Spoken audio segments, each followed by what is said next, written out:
we return to Year of the Mecha, to the sequel of one of the most seminal and important games of the entire genre. And joining me for this occasion, Millennium Cyborg returns. Hello again. Excellent. Happy to be here. Yep. All right. Oh, wait, hold on. I forgot to... Okay. Don't worry, this is easy to do. I just realized that leaving the RetroTink on default, it always, when it comes to input source, it always defaults to component and not S-video. So that's why you were hearing the Dreamcast boot up noise, but saw nothing, just blue. Okay, here we go.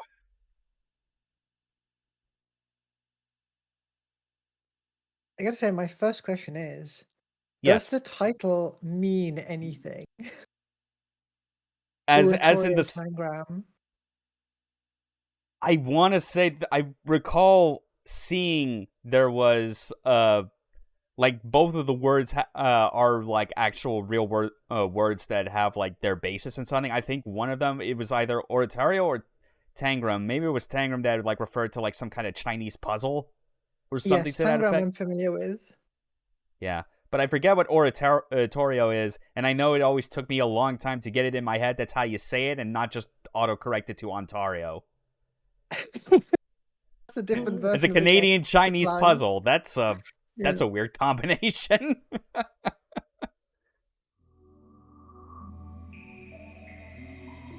Oratorio Dreamcast. is a large-scale narrative musical work for orchestra and voices. Right. Yeah, because with a lot of the new mechanics that this game introduces over the original Virtual On, there's like a big emphasis on there being a kind of inherent beauty to just like the insane stuff you can get up to with like two high-speed robots dashing around trying to line up their shots and all that.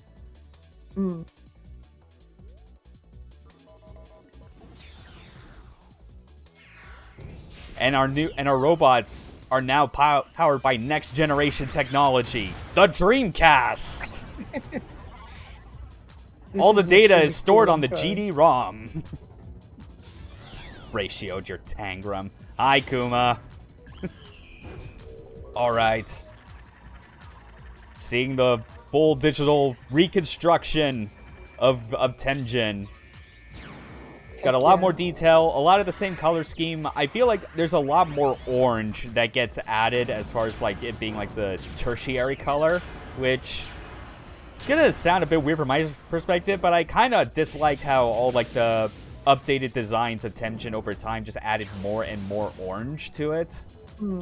I always found it nicer when it was like the orange was kept as minimal as possible, like in the very first version, and the rest was just from, you know, it was just white and blue, because that's an inherently great combination already. Part of the original attract mode. Is this the second major version, or were there intervening games after the original? Yeah, Oratorio Tangram, like in general, is like it is the second game. It is like the true follow-up.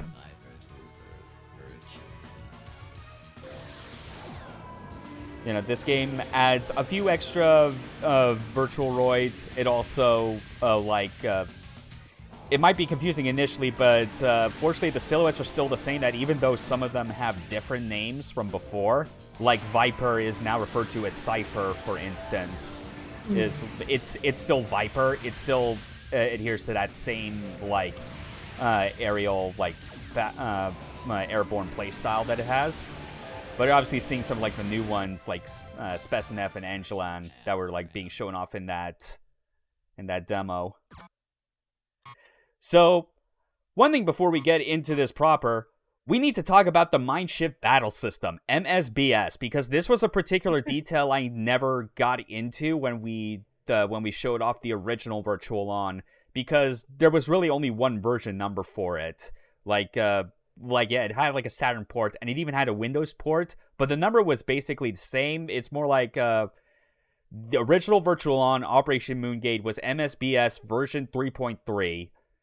I'm pretty sure like the version numbers that they went with were kind of arbitrary, but are also like their kind of internal code for, I guess, like version numbers, as it were, in the traditional sense as far as a game.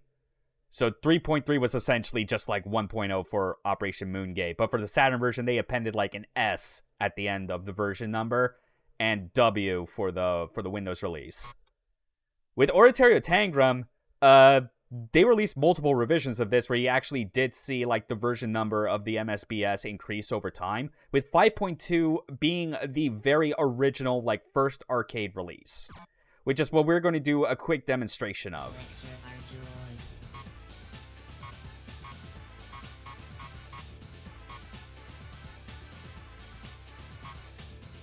Yeah, see, as I was talking about, like Cypher right there, that's originally Viper. We have the original Afarmed with his tongue first, but also a new one. We're still going with like the classic, because original Afarmed, yeah, I still think it is very much like my favorite Virtual Roy to play as, just because I like Tonfas, and his melee was always so good. We're looking very orange this time. Yeah.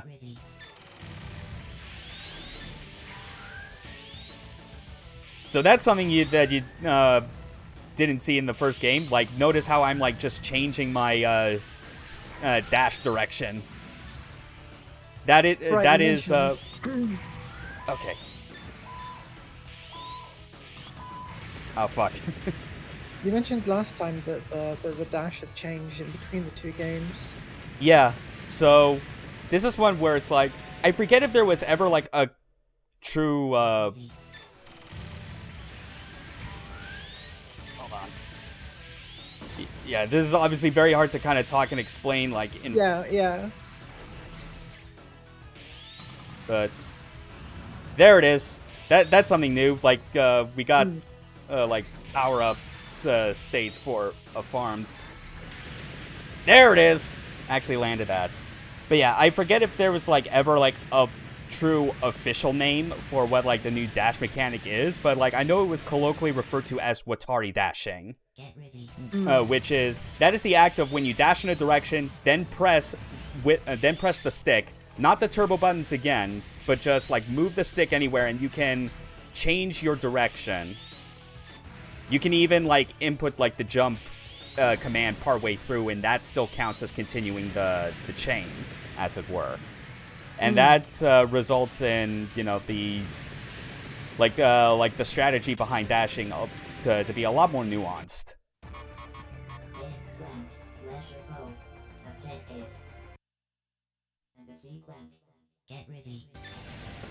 Another major thing that's also added to Oratorio Tangram is that you have more modifiers when it comes to how you can use your weapons, where they actually allow you to integrate like the left and right turbo buttons to like modify the properties of your weapons.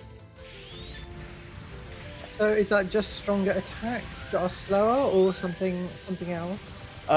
It depends. If you're using the right turbo button, you're basically using like more superpowered versions of your existing weapons. However, if you use the left turbo, you end up doing moves that strip off what is referred to as V armor.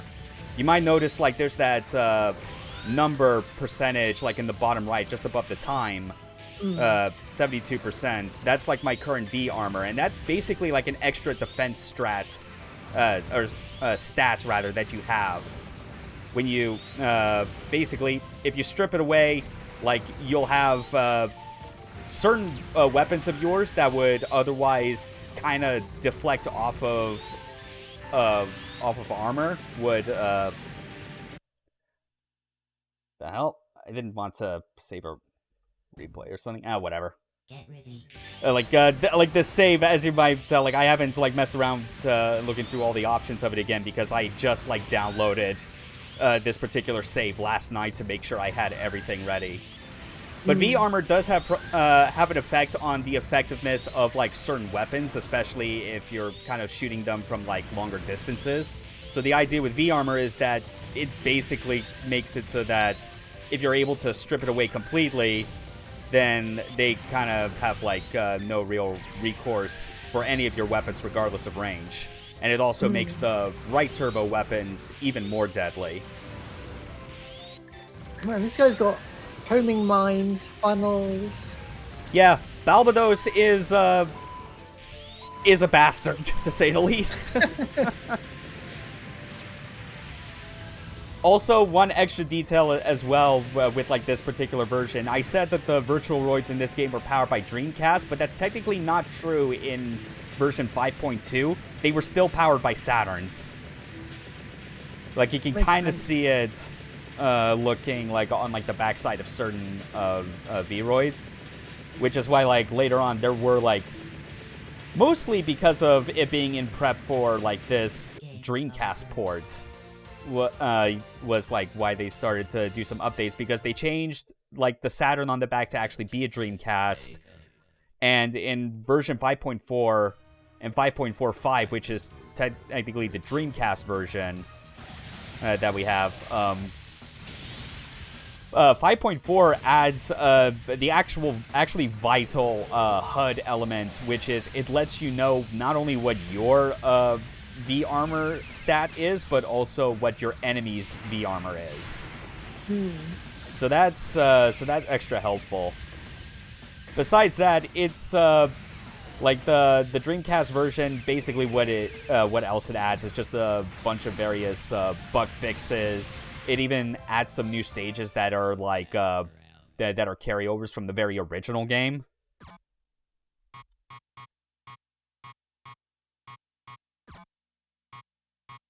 We want to quickly check. Oh my god, like the game difficulty was set all the way to 8. What the fuck? No wonder.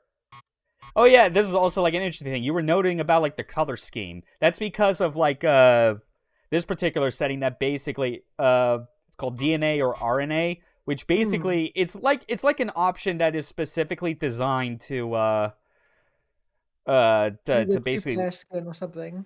Yeah, it's basically like stating your preference for your player select color without needing to actually toggle it when you're on the player select itself. Yep, that is true. They are console powered. They always were, ever since the very first Virtual On. So yeah, the survival, infight, fog, quick select, quick continue, you know, standard stuff. Also, I should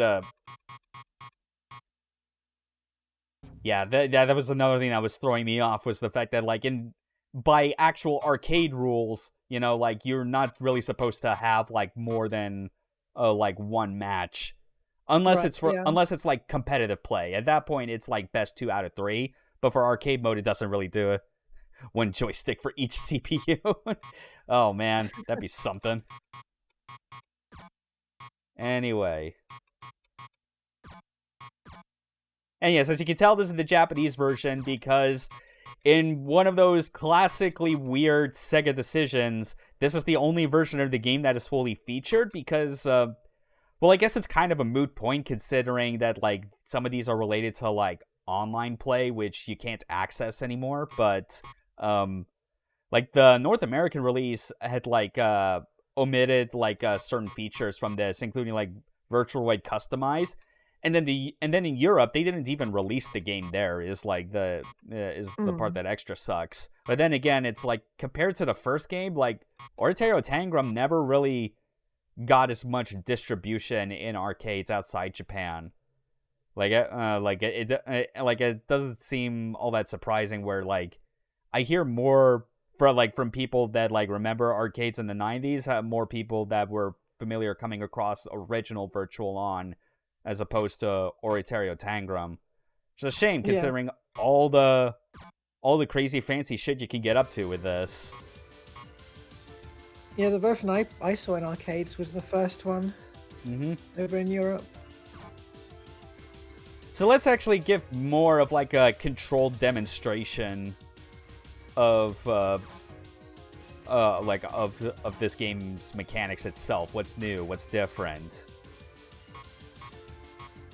You can at least see with like some of these airport and autobahn, these are indeed as well as waterfronts, you know, like these were stages, like Stages 2 through 4, technically, I believe it was, from the original Virtual-On.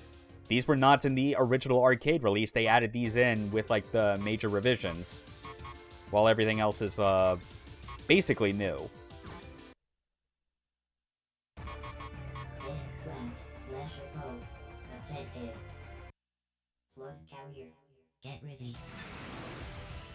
Oh yeah, first things first.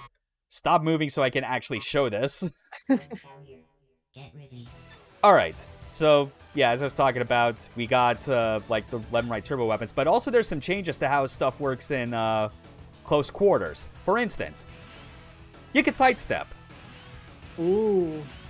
That is done simply by just tapping one of the sticks and the turbo button to the left or right. You know, you have to do it at the exact same time, or else you get that. You know, it can't be off or the other. Virtual-On. It likes its very exact input timings.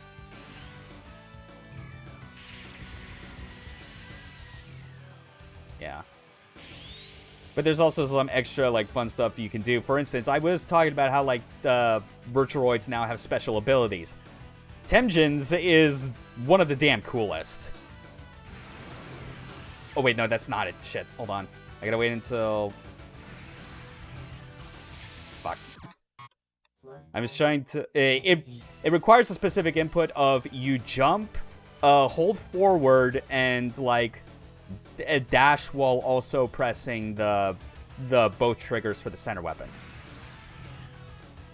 No idea why it's... I'm in trouble coming out. Ah, fuck. Goddamn. Well... Well, whatever.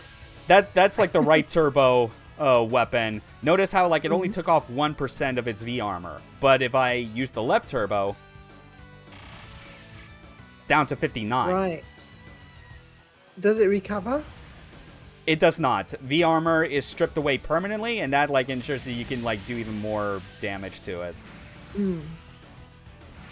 There it is! Oh! Surf's Amazing. up, fucker!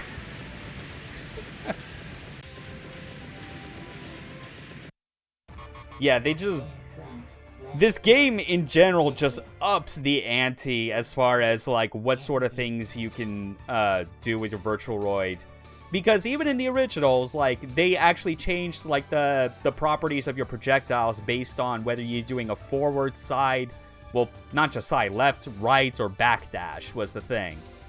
As well as, like, crouching. But also, you just get all this fun extra abilities, some of which are kind of impractical. Like... Okay, that's not what I was wanting to do. I was trying to... Let me double check and make sure. Yeah, okay. So this is one where it uses a maneuver that you normally wouldn't do, which is to pull the sticks in opposite directions to rotate. If I can just... There it is. It's like a heavier spin attack. I realized I think it was because I was way too close. It was still just... making me do, like, the default close range.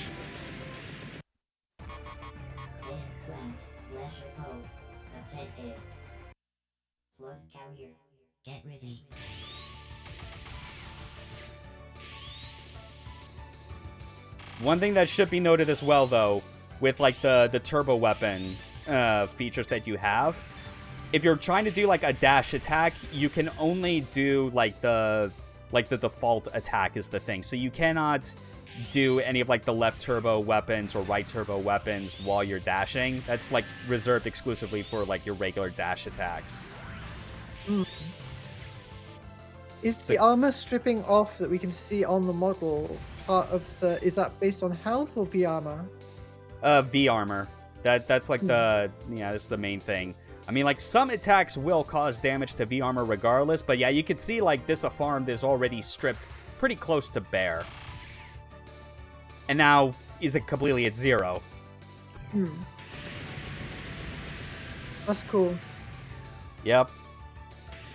Very, very nice detail this has.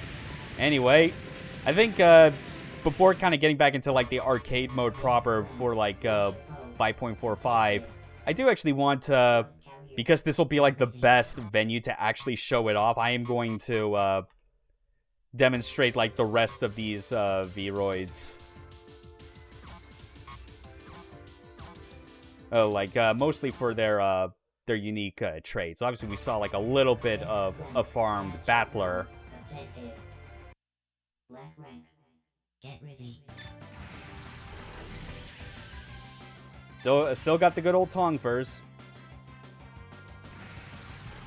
And I'm still struggling to get like that proper input for his special attack, which if Temjin's was just turning his rifle like into a surfboard, this one is just like you do like a flying kick.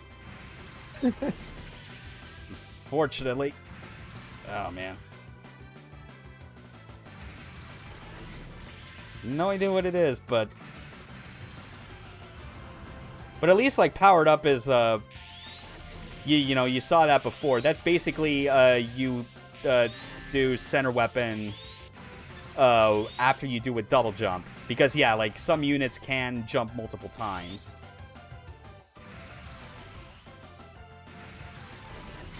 Ah, fuck. No idea why Does double jump come up a lot in combat? Not as much. I feel like it's mostly Vroid, Virtualoid dependent. Like, it's obviously something that happens more if you're playing something like Cypher, where, like, that's a way more aerial mobility-focused units. Black rank. Get ready.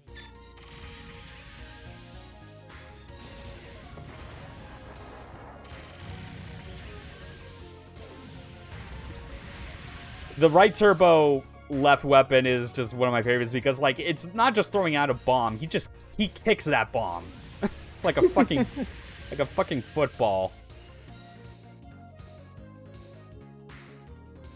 Just wanna try one last time. Ah, fuck. No idea what it is I'm getting wrong with, like, a particular input, especially when I got it. There. Oh, goddamn. There it is. Okay. Nice.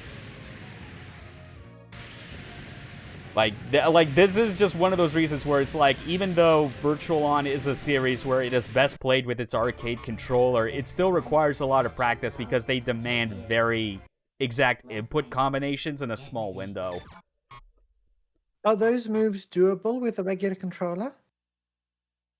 If they are, I've certainly not tried because, like, I am not an especially big fan of the like the Dreamcast controller for this game. Like, I think, like, its mapping for that is somehow worse than even just using the Saturn controller for the original Virtualon. Where? Okay, there's Cypher.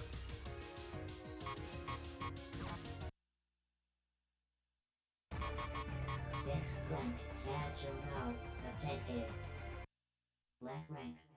Get ready. So yeah, that's yeah, still double jump, but okay, that's weird. Okay, that is bizarre. Maybe I need to look up again like what the input is, but there's supposed to be like a command with Cypher that allows you to actually transform it into kind of a jet fighter mode. Nice. Like, it's supposed to be you double jump and then, like, do, like, the... Yeah, just, I have no idea why that's not working. Well, fuck it.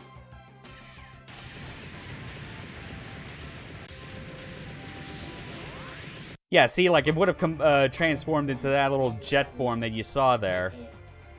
I don't know. Either I'm doing something wrong or GameFAQs lied to me. According to this wiki, you only need to jump once and hit the back button. Jump once and then... Well, it says back button, but that might be the wrong control type. Oh, well... Or the special button. Oh, that's what it is. Okay. Yeah, Nice. Because the Dreamcast Virtualon stick, it has a pause button, but it also has a designated button that says start. Because, like, because the original arcade game had, like, a start button as well, but that also that was one of those things, since you can't pause an arcade game because that would be unfair. Yeah. Like, they found a way to reuse the a GameFAQ document that's not true. Unthinkable. I mean, if it's not true, then it's definitely something that is very snarky and early 2000s edge. So if you're in jet mode, how hard is it for the other player to actually hit you with anything? I don't know. With how I control this, it would probably be very easy for them to hit me. I don't know. Actually, how does it control with 2 joysticks in jet mode? Left one changes the pitch and strafes. Or no, like that's both sticks. Unless, oh wait, no, that's right, because it's basically operating kind of under the same rules as your Virtualoid. So you have to like push one stick up and the other down in order to rotate. And since you're always going forward, yeah, since you're always going forward, up and down is always going to. This is the only like twin stick, flying vehicle I've seen. Yeah, something like that.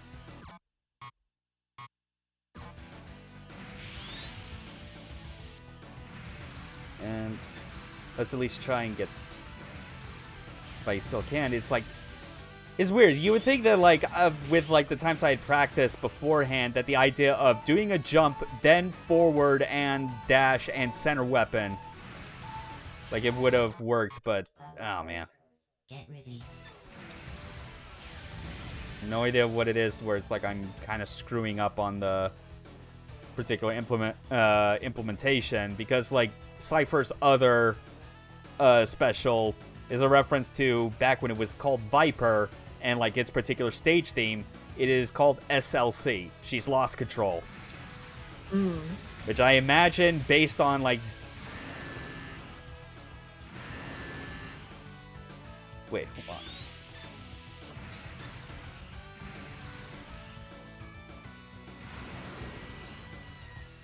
Oh, well, you at least see how pretty blindingly fast Cypher moves when you just do like the regular, just do like a regular dash when airborne. There it is! Nice. That's what it was, yeah. Just turn into your jet and just make it a battering ram.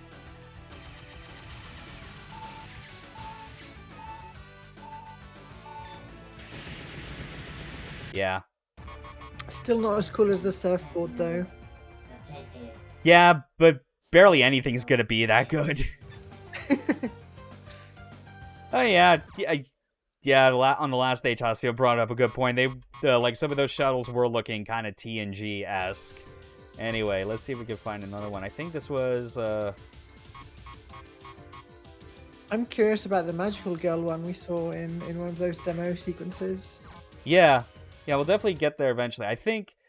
The unfortunate part with like this particular character select is that it does a pretty bad job of letting you know exactly if you got the particular one you're looking for. Because I think this is Raiden, or no, wait, this is Greasevox. I think it is. Well, yeah, we became huge. Do not ask questions about how that works. To be honest, I wasn't even sure of. I didn't even know that that's what that was gonna cause. Let's do that again. Hell yeah.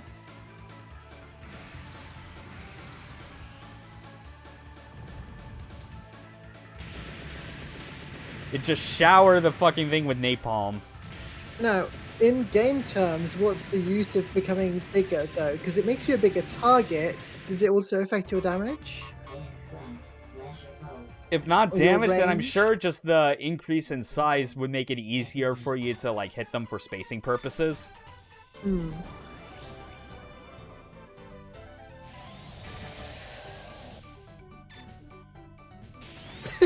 But that also happens. You get to stomp on them. And the drill that just Amazing. completely misses half the time if you're like at point blank range. Let's actually try and get this lined up. What the hell? Yeah, the stomp's more effective. That's the real reason to use it.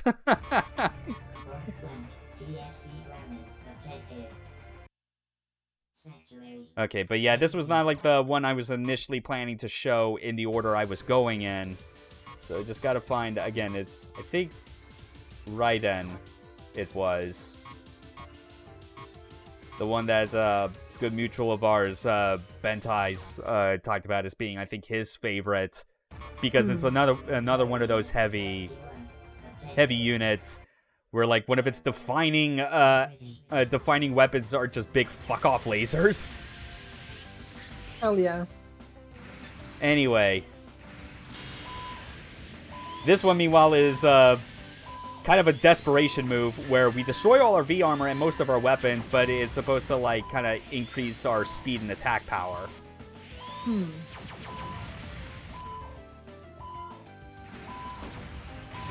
Yeah. And that's really, like, the only special that it has. Is, like, it's Fei Yin and Greasevok, I believe, are the only ones where they only have, like, one special ability that they can perform. While the rest, kind of on average, gets two. And Balbaros, like, the one that can, like, summon, like, weird floating bits or whatever, has, like, so many based on what parts of its body are detached at a time that it's, like, it's too much for me to even try and keep track of. Hey, just a question, like, how balanced is this game, competitively speaking? By the time they got around to, like, I think even this game, like this particular version, it was pretty well balanced. But obviously there was, like, the version that they then put out on the Naomi arcade board, which later became the basis for the Xbox Live Arcade HD version. Let's see. Okay, yeah, we'll do that. But yeah, like the reason that this game in particular is well liked as the best virtual on is because of its competitive viability and the fact that it is basically the fastest game in the series. Let's see. Okay, no, hold on. I guess I was mistaken. Like the one that was able to grow big, that wasn't Greasevok. That was Dordre. This, I think, is actually Greasevok, but this is another one where if it has like a special ability, then I think the info I got on it might be wrong as well.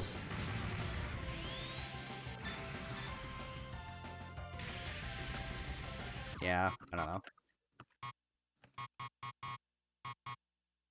Actually, gonna switch to something different, like our good old original magical girl robot Fei Yin.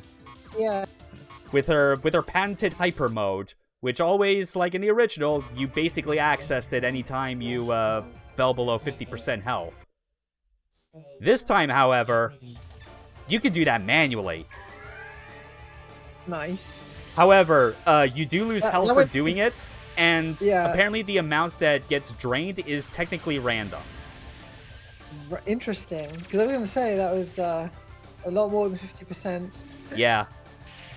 Yeah, it's just more like when it hits anywhere below 50%, like that's the threshold for when it automatically activates is the idea. Are the Tenjin only blank Frank type of people? It's and that's a reference to something I'm definitely kind of missing on what that might be. I think that level is called Blank Frank, but beyond that... Oh, yeah.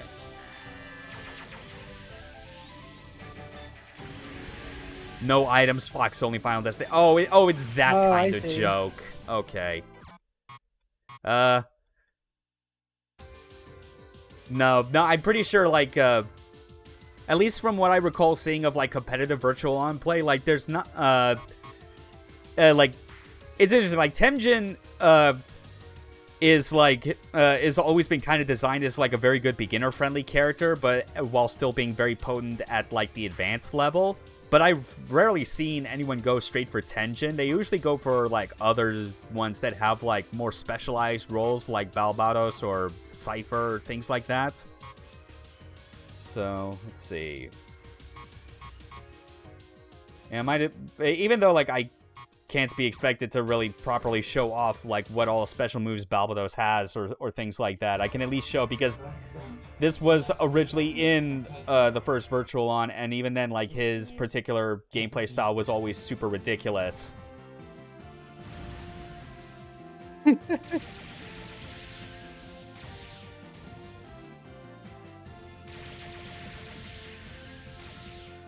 Yeah, just detach your arms. That sort of thing. And again, there's, like, all kinds of crazy specific, actions, like, special, things you can do. But fuck me if I could ever keep track of, like, what all you need to do with those. Getting big Soul Calibur Voldo vibes from the way he moves. Yeah. And look at that, we got 4 that are already out. And that's with, like, the right turbo button is the idea. It's like a 3D vector, man. Yeah, just the... Yeah, especially with that win animation. You are right about, like, the Voldo comparisons. Like, it is meant to be, like, a very limber, weird-moving robot. But enough about that. Let's actually check out, like, some of, like, the newer characters. Well, like, one of these, not as new as the others, because this is a variant on our good old friend A Farmed. The original was designated as a Farmed Battler, but here we have a Farmed Striker, which has a... I believe, like, in its weapon loadout, they describe it as a funny launcher, but I think that it's clearly supposed to be like those multi-tube rocket launchers, is the idea. That's what I'm going to call them from now on. Funny launchers. Yeah. He's also got a combat knife, like, mounted on the back. Looks like a GM from far away. Yeah, a little bit. Yeah, Player 2 color scheme for Tenjin definitely has GM colors to it. But yeah, look at that. Like a shoulder-mounted cannon. Got, like, the rocket launcher. Very much a striker, but he doesn't have tongue furs. So, like, what's the point?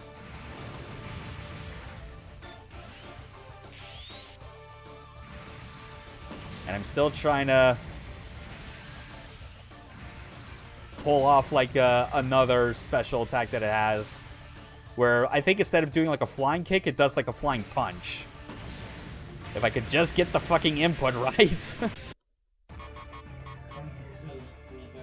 We'll be done with, like, the demonstration momentarily. We got just a few more to go through, obviously, since we're now onto, like, the new characters, which, once I kind of show up what they're capable of, I'm going to actually try using some of these more exclusive ones, like, in the actual arcade mode. There it is! Flying Punch! Nice.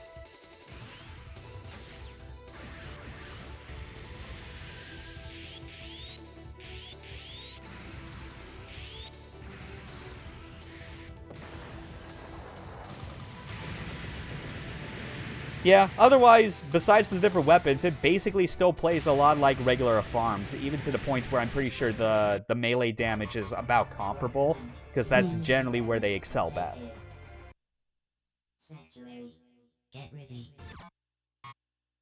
Now for some actually new characters, including this weirdo, M.S.B.S. That's a pirate. Little bit. Looks kind of like it. I think when you see him in action, I think the better way to describe it is Grim Reaper on rollerblades. Like, the way he moves, like... like, if you thought Barbatos was kind of weird, this one is also, like, on the weird end of the spectrum. I mean, like, look at, like, his, like, midsection. It's just like a torso. Yeah, like I was talking about, he skates around. There's a VTuber concept ready to use. Hell yeah. And then, like, his weapon, as you see, when you actually swing it, it kind of creates, like, a scythe projection. Starlight Express! Good one.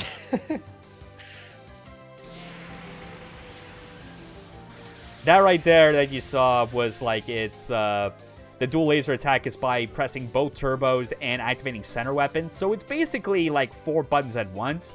It might be like the easiest of like the special attack inputs that you could do in this game.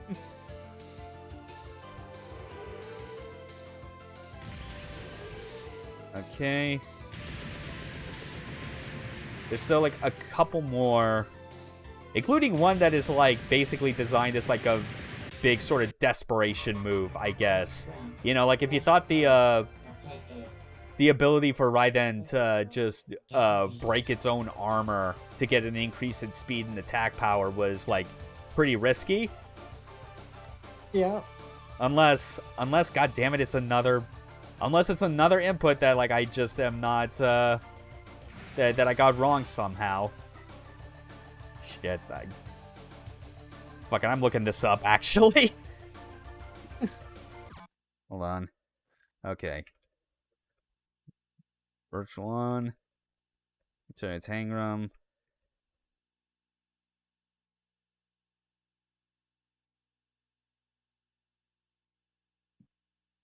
Yeah, this is why you cannot always rely on GameFAQs for everything, even though it has a lot of stuff to work with for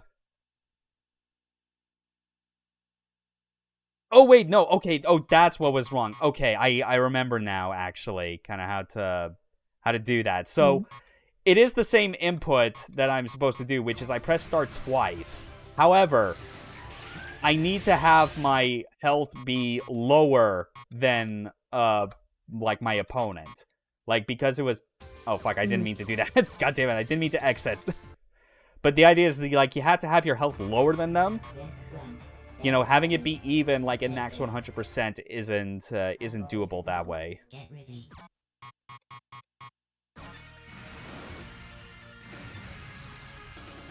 Come on, hit me.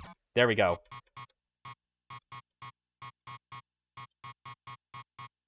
Oh yeah, you could also switch to player 2 side if you wanted, but now that that's done. There it is. We got a death count. I mean, almost Final Fantasy style, I'm gonna say. Yeah. But if you don't kill the enemy fast enough, you die instead. That's pretty funny. That is like the big risk behind it, obviously. And that said, I don't at least not only do I barely recall seeing anyone use S.B.S like in competitive Oratorio Tangram, but I certainly don't recall seeing anyone like use this as it were. And that's another cool special effect. ability where you rotate and press the left weapon trigger, and it just produces a bunch of like blue spectral fires that spread out.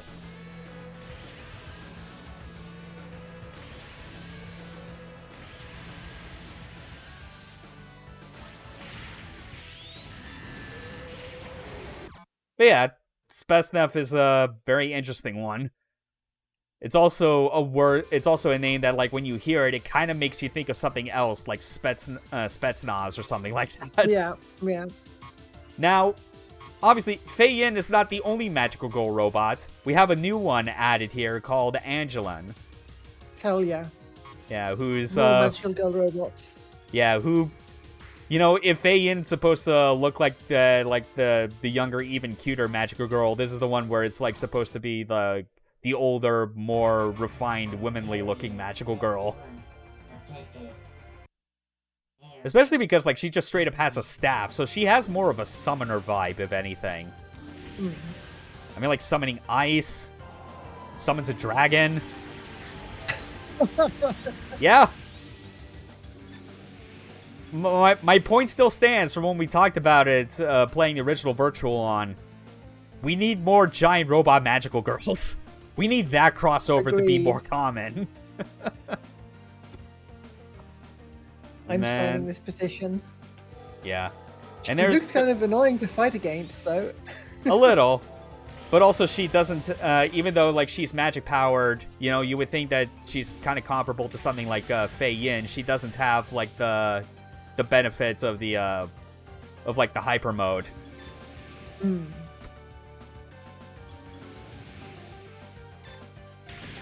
Yeah. And I'm actually gonna look up again because I think I also got like another input wrong as far as like how to access one of her other specials. Yeah, let me look it up because Really digging some of the songs on the soundtrack. yeah.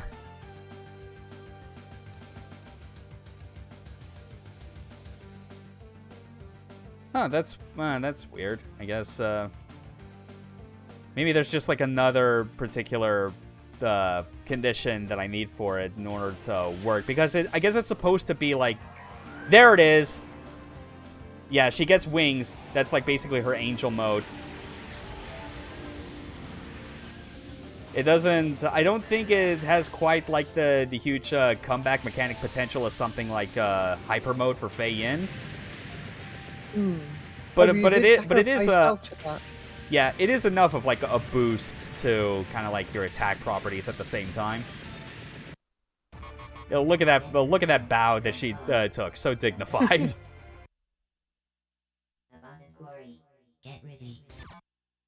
Now I think now that technically should be all of them, but there is one more I possibly want to show off.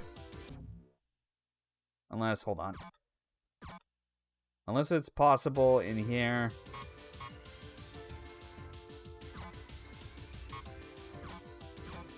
Because this file should also, I believe, have unlocked a hidden Virtualoid.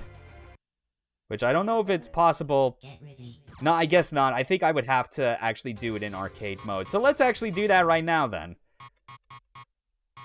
Try out the actual version 5.45. But this is one where it's like you access it by highlighting the random select, and then you select that while pressing both turbos. Which hopefully... no, I don't think that was it. I think maybe it was a result, I think it switched me to Cypher because I was holding it beforehand. Again, this game with its very weirdly specific inputs. Let me try again. I'll try more exact, and if it doesn't show up, then maybe it's just a result of, like, it's not actually unlocked on this.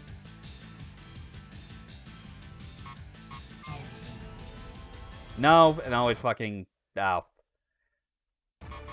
Okay, well, never mind. I guess we won't really be able to, like, actually see that, I guess, because it's, like, another weird specific condition where it's, like, it lets you play as an optional boss that could show up in this game, but, like, the only way you could unlock it is if you played through the arcade mode and, like, had your Dreamcast, like, system clock to, like, a very specific date.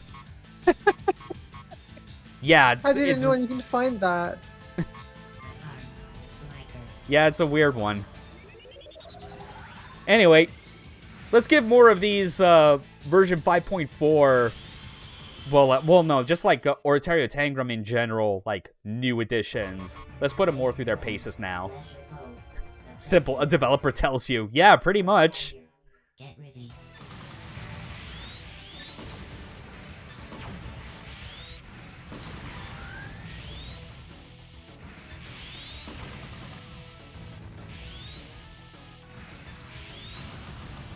All right.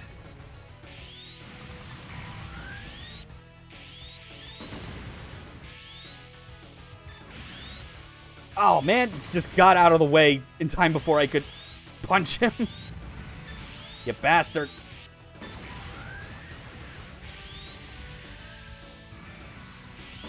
Ah, fuck. And I'm still getting greedy trying to, like, do the, like that special like flying punch attack.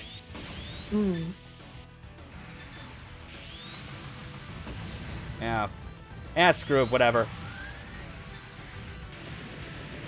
Yeah, I still had the health lead. I might as well do it. I did everything I could to kind of show off like these special inputs.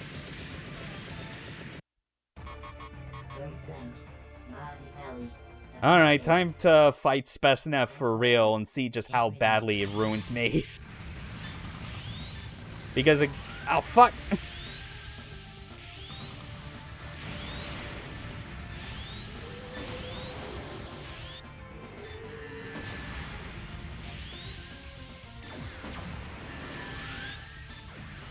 There it is! Actually managed to line that up properly.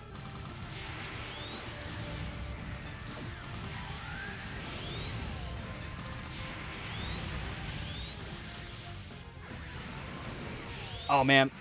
Unfortunately, he's now also... Well, there was also another thing I forgot to mention with M.S.B.S that I think I've only ever really seen him be able to do when fighting him, is that I think, like, his attacks have a chance of, like, sealing off your use of particular weapons. Because there was, like, a red skull and crossbones over where my left weapon would have been. Get ready. But yeah, this is just, like, original Virtual On is definitely, like, an important game. And it's still fun to play enough, like, in its own right. But considering how much I enjoy messing around with, like, games, like mecha games that put, like, a big emphasis on, like, strict but, like, fun mobility tools, like, when you understand how they work, Oratorio Tangram is, like, one of the best for that. Because of all the different, like, mid-direction dash changes you can do and how fast the game goes in general. Like, cannot be emphasized enough. Like, not only just for the mechanics, but in game speed alone, this is the fastest Virtual On has ever been. There were games after this, but they had, like, with, like, other mechanics and additions they tried to add in after the fact, they never matched this game, like, in, like, just raw combat pace, like, point for point.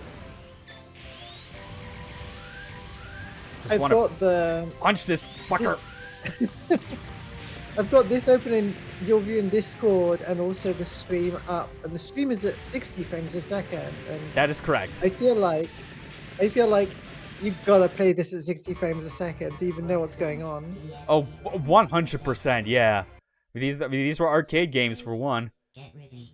Which, well, I guess, I say 60, but in the case of Model 3 games, that was, like, always a kind of a weird case with that particular system. Because, like, its refresh rate, the Model 3 arcade games, was always, like, it was some slightly lower, but still kind of high arbitrary number of 57.5. Yeah, don't ask me why. I just know that, like, it causes problems for me when I try to, like, emulate Model 3 games, because, it'll try to, like, match, Oh, come on. Let me try and just get this first. Oh, fuck. Oh, man. Almost had her. But yeah, it's the sort of thing where, like, in order to get as close to, like, the original Model 3 frame rates the way that I can, is that I basically have to, like, set my max refresh rate in, like, the NVIDIA control panel to, like, an arbitrary limit below 60 FPS. It is very weird. But, like, I kind of have to, because that's the only way to make games like Spike Out actually feel good, you know? Like, timing is very important for kind of lining up your particular attacks and the charge times. Look at how stylish she is, just like... like that's the sign of a real witch, honestly, when they ride their brooms that way. They don't put it between their legs. Get ready. It is much more classy. Yeah.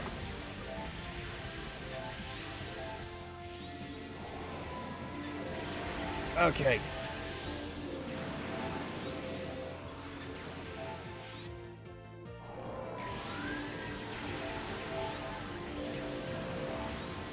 This is still going to be tough, even if it is like a mirror match.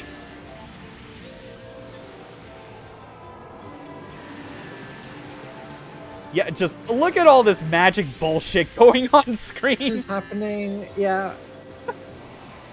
Like I'm watching Guilty Gear. It's like one of your Japanese animes. Ah, fuck.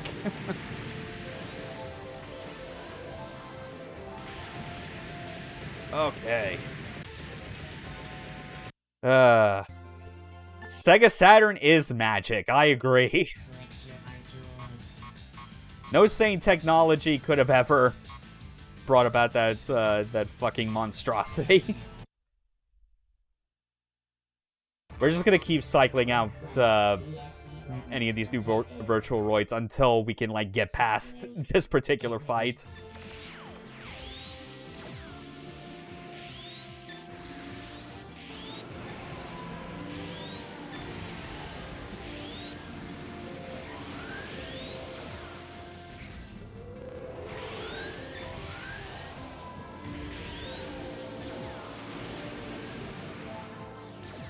Okay.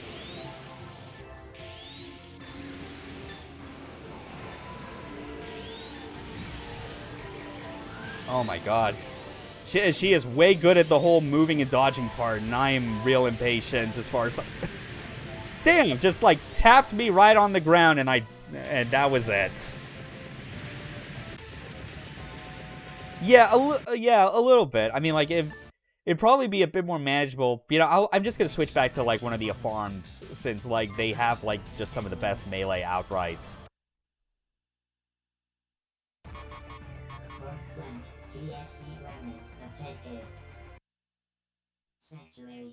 We'll give this a couple more tries. And if that doesn't work, then...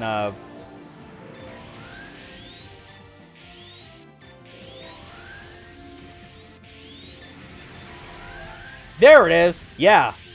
Yeah, that's why you play a farm. If you just want to get in someone's face and make sure that they are eventually gonna die. Assuming I don't. Oh, fuck.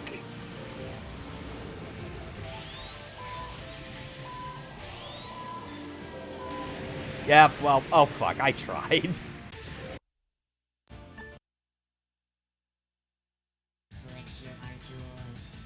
Okay.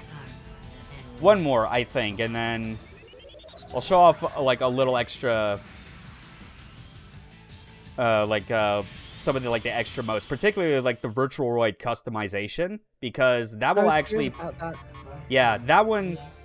I mean, like, we won't really be able to, like, carry that customization into anything on this version, but it'll give us extra context for, like, the final version of Oratorio Tangram that we're going to show off on today's stream. Because I kind of, like, may mention before that, one of the later versions of this game is when they ported it to the Naomi arcade board. And as we all know, the Naomi was basically a souped-up Dreamcast. Like, it was almost exact in architecture, which is why it was fairly manageable for developers that made games for it to get them on Dreamcast without much problem. More RAM, I think. Yeah, Haseo kind of has, like, the right idea. Oh, my God. Oh, you bitch. I mean, look at that. I was completely naked. Just no V-armor left. Ah!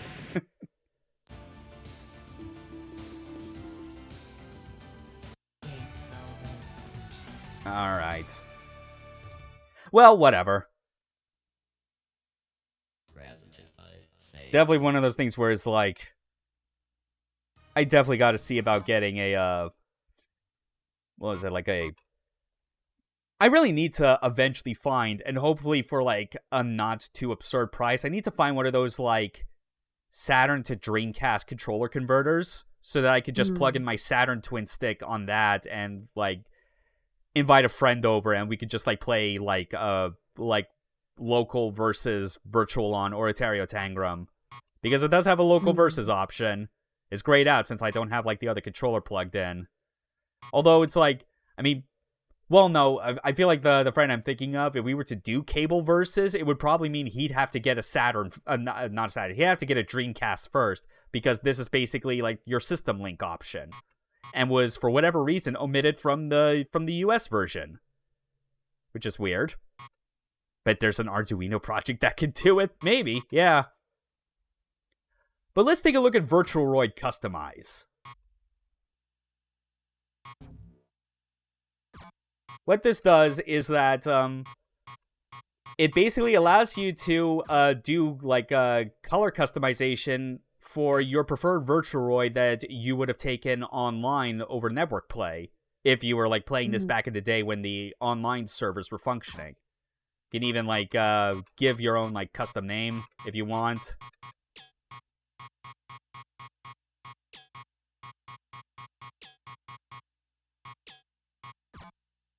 Original Virtualoid, do not steal. Oh, man. Yeah, I mean, like, this is all just, like, just for, like, silly, recolors and whatnot. I mean, could you imagine if they decided to make, like, a Virtual-on game where you could actually customize, like, the physical parts of your Virtualoids? That would be so cool. be kind of cool, but if they also assigned like actual stat differences to it, it would probably make the games a bit more of like a balancing nightmare. I don't know. Yeah. Yeah, and you can also choose which color profile you want, like DNA and RNA. Just custom robo on Nintendo consoles. Yeah, that is true. Yeah, though it is yeah. I mean, obviously, custom robo in a way is like designed around that like ever since the beginning. Virtual On, by comparison, is way more like got more in common with classic fighting games, in addition to Mecha, with like it having discrete characters and all that.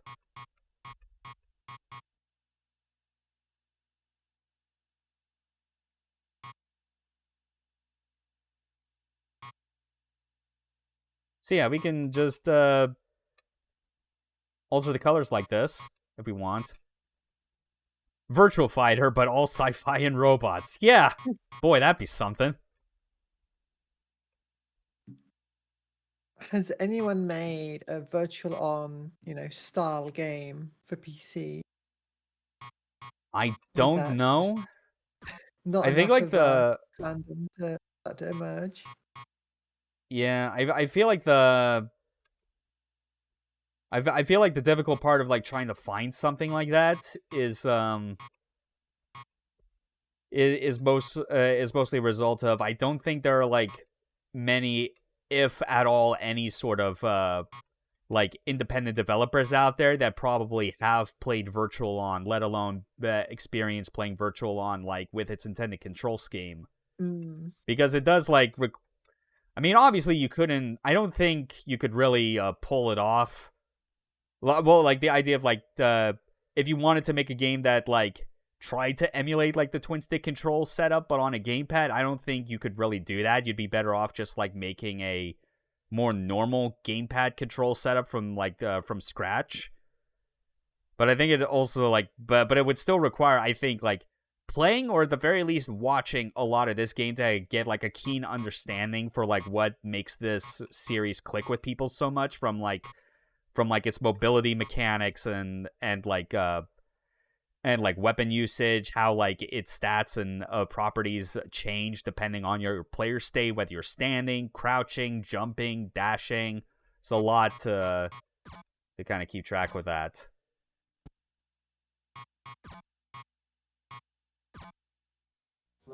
And you could do like a little test with it if you want. Works as expected. Yeah.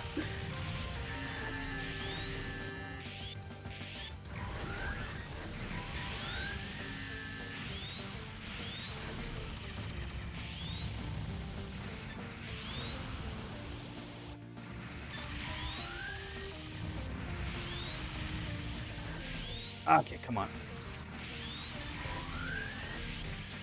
Nice!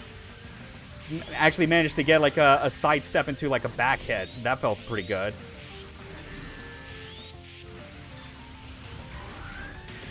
Nice. Okay.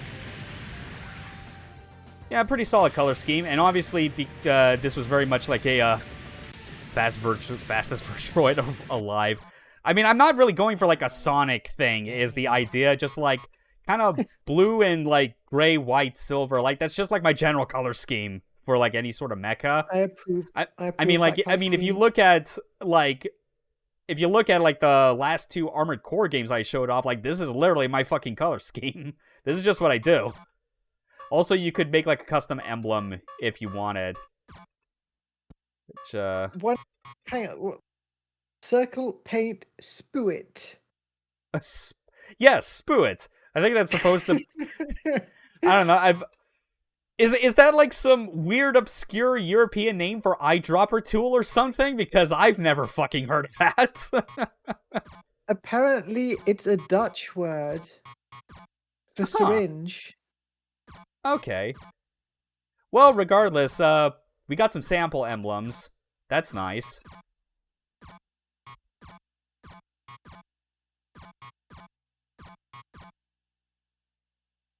Yeah, why not? That one's a good one.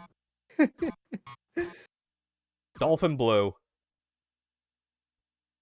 Yeah, Japanese does have some loan words like that. Yeah, it's always funny just looking at like what gets carried over, like from other languages, for things like that, yeah. Oh yeah, just because I didn't actually save the custom name. Yeah, let's just Arc OT, because like OT for Oratorio Tangram. It's a spin-off of the Arc series that I go by for like the Armored Core games, for instance. So that's it. That's our edit.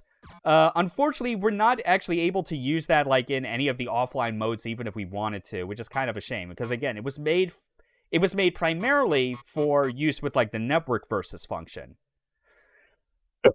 What's a spewit? A spewit's a spewit. You spew it colors with it. Great.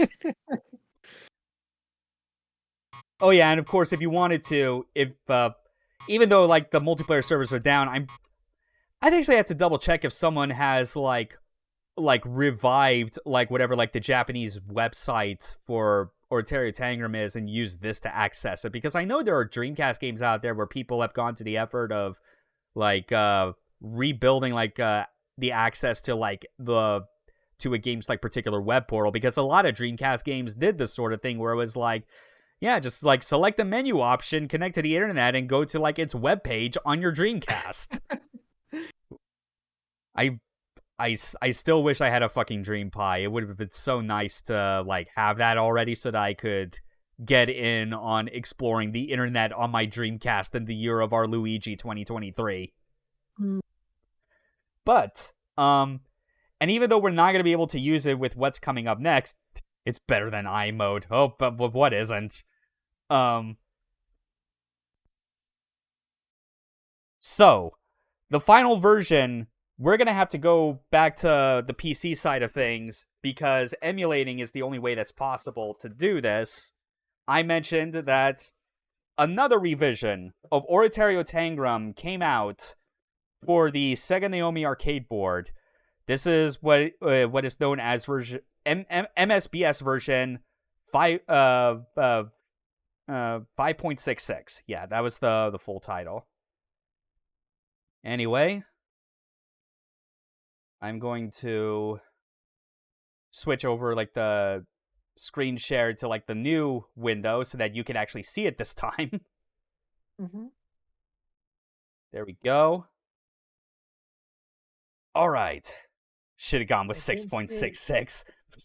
6.66 probably would have been safe for something like, I don't know, Mars or something, since no one likes that particular game. Anyway, let's load it up.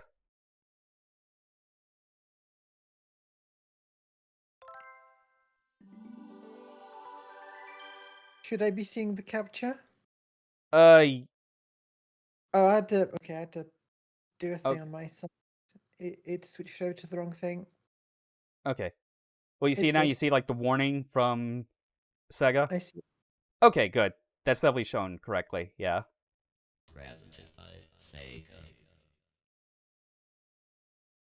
So, version 5.66, released in 2000. And then, okay.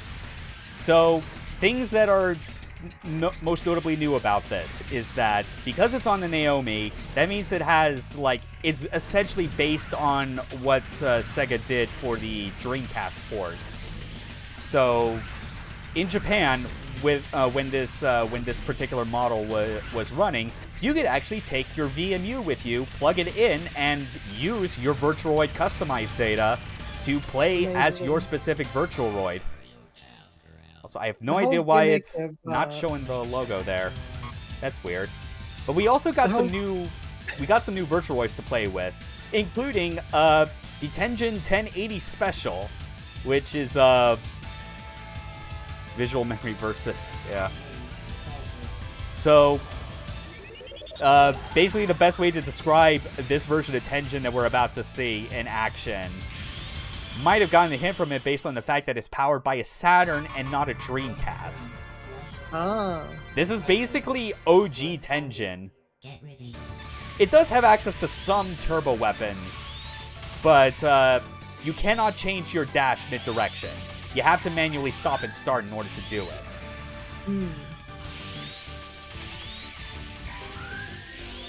Yeah, this is like a... like, if we want to go with, like, something such as a, like a Street Fighter comparison, as it were, this might as well be, like, the closest Virtual On has to, like, a Dan Hibiki. Because it is meant to be kind of a joke of a character. You can't really, like, pull off much of anything. Tenjin RX-78, too! Yeah, it's the RX-78 before it got the final color scheme.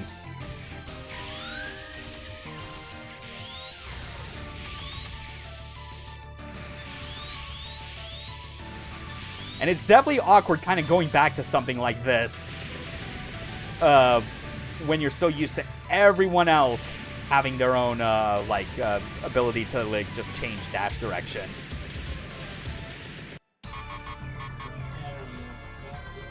Is there anything special you get for beating the game with that model? Not really, no. Yeah, these were just like extra. These were extra characters added for the arcade version, along with even further balance changes to kind of like refine like the gameplay, as it were, including even more stages, I think, as well on top of that. But yeah, so for like a good while, if you ever wanted to play the most feature-complete version of Oratorio Tangram, your only option was like the original, was like the Naomi version. It was 5.66. But eventually, that feeling of missing out on the latest version was no longer like a problem, because Sega released an HD version of this very game on Xbox Live Arcade for 360. You have like these new 3 Virtualoids. You got all the stages they had added to the game up to that point, as well as, you know, like proper online play, because, you know, Sega didn't need to worry about like maintaining its own online server since they were no longer doing a console. Rip Xbox Live Arcade, yeah. Well, I mean, like, now that everything is downloaded, the idea of needing to like have this separate notion that download games are inherently smaller is like, that's kind of not as important anymore. Kind of a shame, but oh well.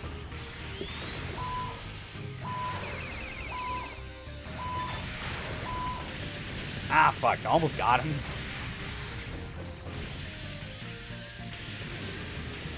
Oh, well.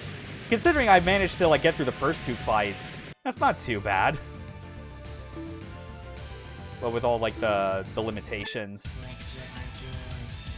But that's the first of the new ones. We now have 3 versions of the farm to choose from. Battler, Striker, and Command. The difference in this case is that the Command version actually has, it has, like, a primary right arm weapon that was is a shotgun, which is actually what a farm used to have in the original Virtual On. But we don't have Tongfers. Instead, we got a big-ass sword.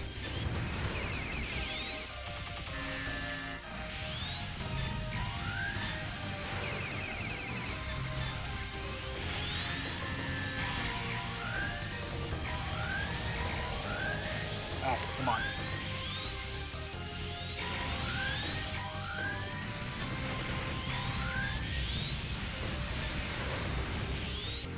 Yeah, this guy's an asshole.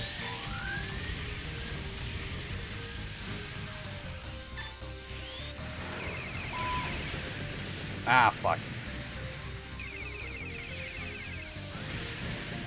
Okay.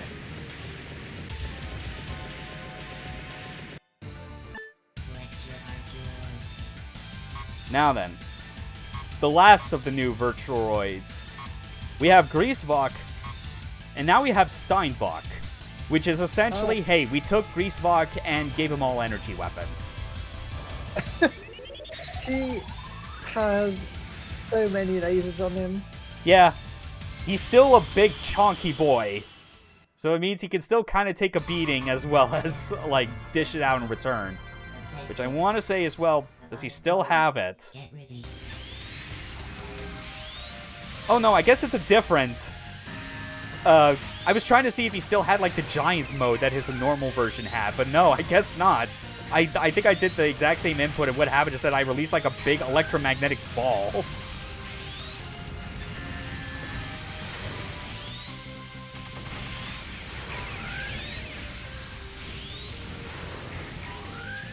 Can you fire all your lasers at once?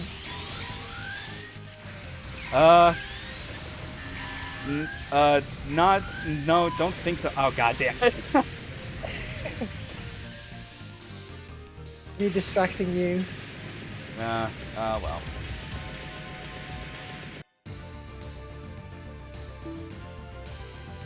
Oh, we'll try again. I want to see about doing what I can to get to like the mid boss of the game, I guess, as it were. Like that would at least be nice to have that as like the farthest I get.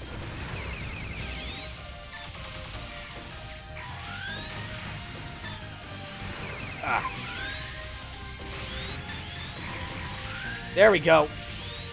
Unfortunately, I think with like the command variant, it doesn't have like quite as strong of a melee compared to like Striker and Battler. Oh my god, he stiffed my melee attempt right there.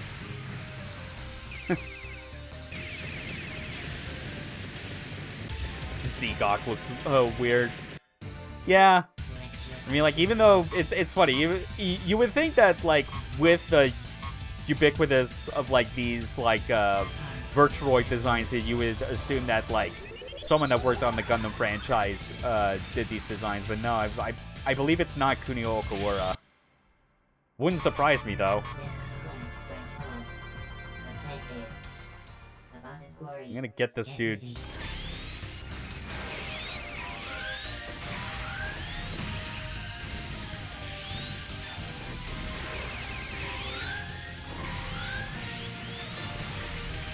There we go. Just tong for you to death, fucker.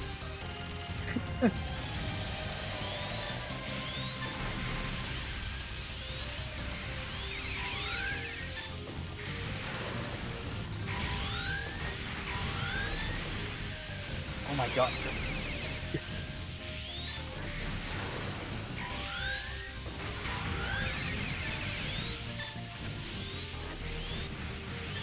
There is so much happening per second on screen. Yeah, there it is. Oh, thank God. Managed to get the Virtuoid designer did work on Gundam. Oh, really? Like, was it actually Okawara, or was it someone else who had, like, worked on the series? Get ready. Hajime Katsukoi. Okay, that's it, yeah. Yeah, that's true. There are still, like, some, like, Gundam influences in the designs, but it's obviously not anywhere close to, you know, like, actual Okawara's design, you know, the OG. The fuck off Gundam on 0083. Oh, that's right, yeah. Yeah, the GP03, I think it was called, or 2, whatever. It's one of the GP models from that whole thing. I think the most I'm familiar with about 0083 is, like, what was featured in the Another Century's episode games, because the big, gigantic Gundam that Hase was talking about, I recall being, like, a boss that you could fight in that.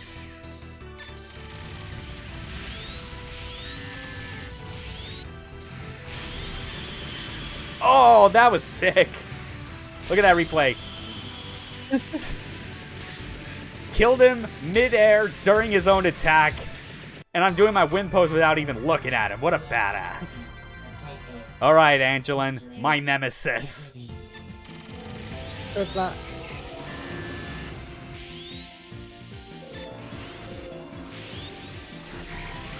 There it is. Okay, yeah.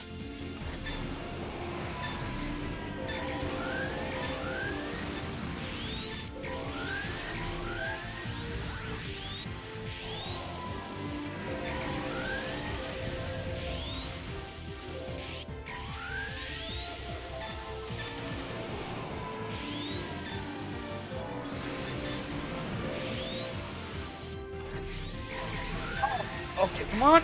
Yeah! Hell yeah! Nice. Katsuki also did beat Victor Gundam, G Gundam, and Gundam Wing. Okay, yeah. Dude was around since the 90s. Alright, here's our mid-boss, Bratos. Powered by the Stone-like from Radiant Silvergun. Get ready. Okay, I know the stone like in that was orange instead of green, but whatever. I can't help but look at it the same way.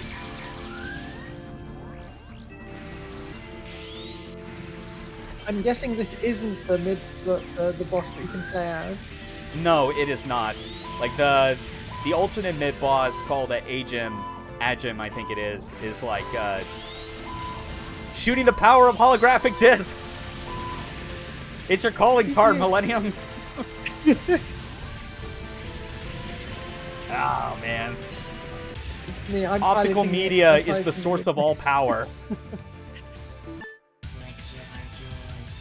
I might give that another try because I'm pretty sure you can't continue on through the game unless you are using, unless you actually defeat Bratos. Yeah, that's where like you can custom load. I don't know if, because this is being played on Flycast, which is an emulator that does Dreamcast emulation in addition to like Naomi and a Thomas Wave. I don't know if it's actually possible to like take VMU data that you make from emulating Dreamcast games on this and use it here. I mean, that would be kind of nice.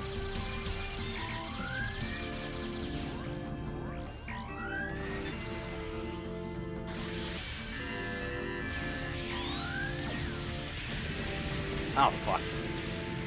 Yeah, like you can only really get like any damage done to Bratos like when it opens its core, but that's also when its most damaging attacks come out, and I've never been good enough at like being able to properly deal with it. I'll try just a little bit more, and then we can like call it quits. Again, I like Virtual On, but like I've never professed to being anywhere close to good with it. There have been other people out there that have been at it for way longer than I have.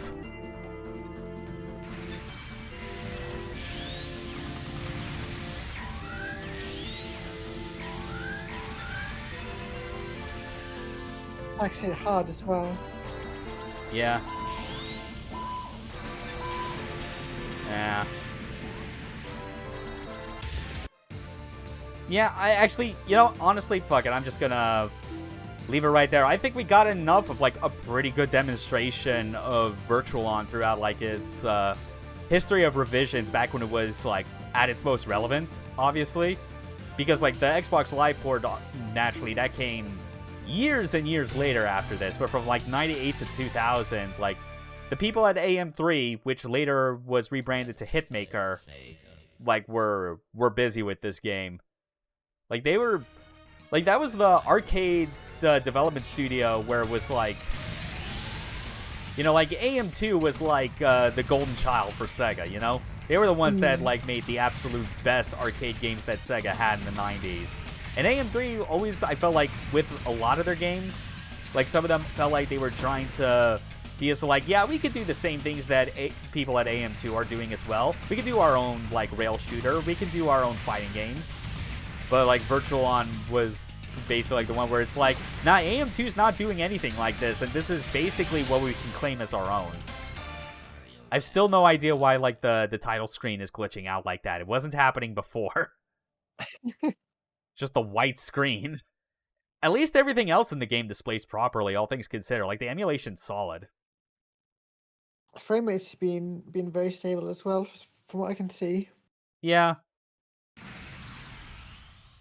For real though, is like what a terrific game, and like my appreciation for it obviously doesn't do as much justice to kind of showing what it's like when it's played by people who have been at this game for decades. Like, again, for real, just look up Virtual On like tournament play on YouTube or something.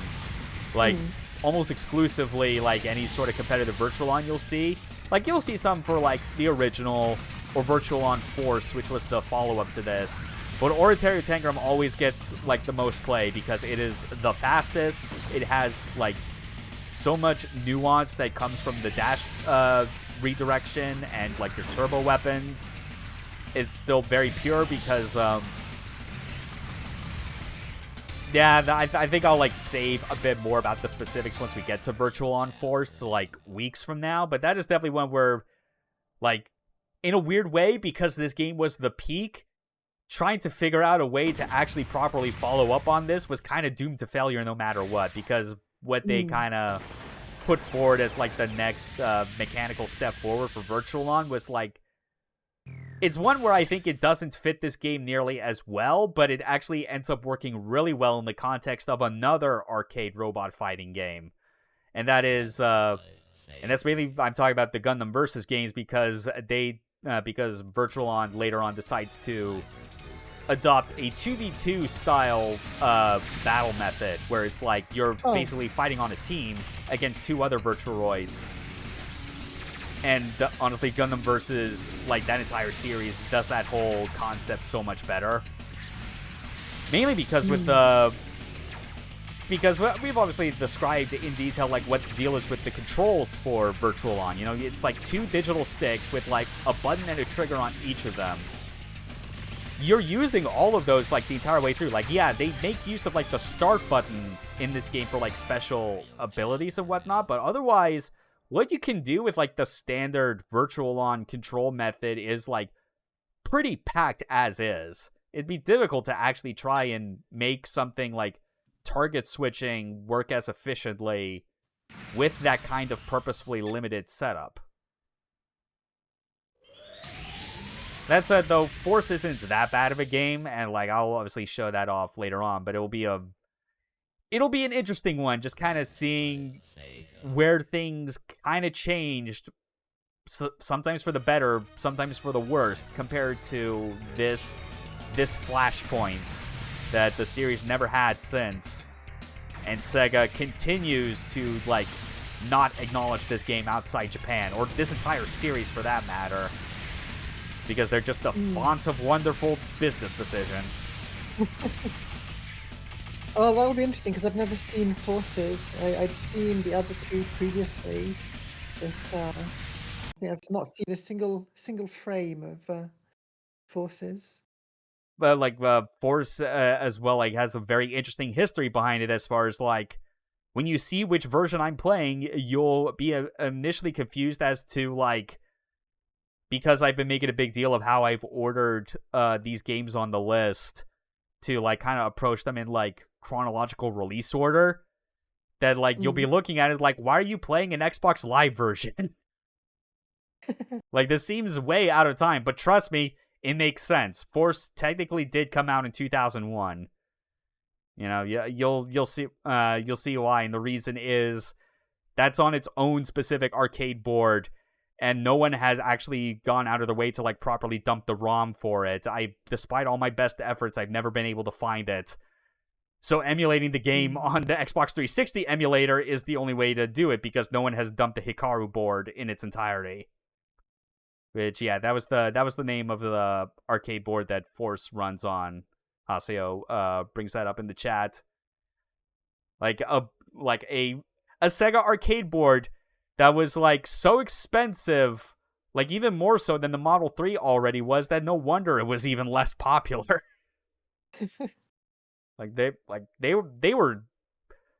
They were not messing around when they made all their old arcade hardware back in the 90s, as far as, like, just trying to make stuff that would be, like, pushing the technical end of things. I mean, when you're licensing out, like, when you're getting your technology through cooperation with, like, Lockheed Martin and all, like, these other, like, military companies and whatnot, like, yeah, no wonder it's going to cost you like, several figures to manufacture and produce. Is that all that we have to say about Virtual On? I think that is, at least for the time being. For now. Yeah. Awesome. Well, thank you so much for having me on. Always Definitely. a pleasure. Next game for the Lockheed Martin. No wonder Virtuaroids are on Sega consoles. Well, yeah, besides the fact that, you know, like, Virtual On is made by Sega, that was probably going to happen regardless. I think it was also, I think the only, you know, this is my own new theory I just came up with right now based on what Haseo has posited, is that the reason that the Virtuaroids initially are powered by Saturns and later by Dreamcast is because it was it being a consumer electronic console device makes it a lot easier to identify than just saying it's powered by the Model 2 and it just has like a bare naked arcade board sticking out the back that looks completely indistinguishable. Like, I think the only way you could ever possibly convey that with like an easily identifiable visual is if you just like strapped a candy cap to the back of the Virtualoid's back. But that would probably look it would probably look very unwieldy, but funny. Oh well. Next game for Year of the Mecha, we're going to be going back to the Saturn, actually. Even though we did spend most of this playing a Dreamcast game, where the Dreamcast port technically came out in 2000, but whatever. We did show off, like, the original version, M.S.B.S. 5.2, which came out in 1998, so screw you, like, my chronology for this listing, for this Year of the Mecha list, it's still being faithful, you know? But we're going back to the Saturn one last time for the sequel to Gungriffon, which, that's the Gungriffon in general has definitely been on my mind even more as of late, mostly because the various developers that were formerly of Game Arts have recently put together a Kickstarter for like a multiplayer mecha game that is basically them just like pulling from their past experiences working on Gungriffon and just making like just like a new first person cockpit pseudo sim mecha game. I hope it meets its goal. I fucking hope it does.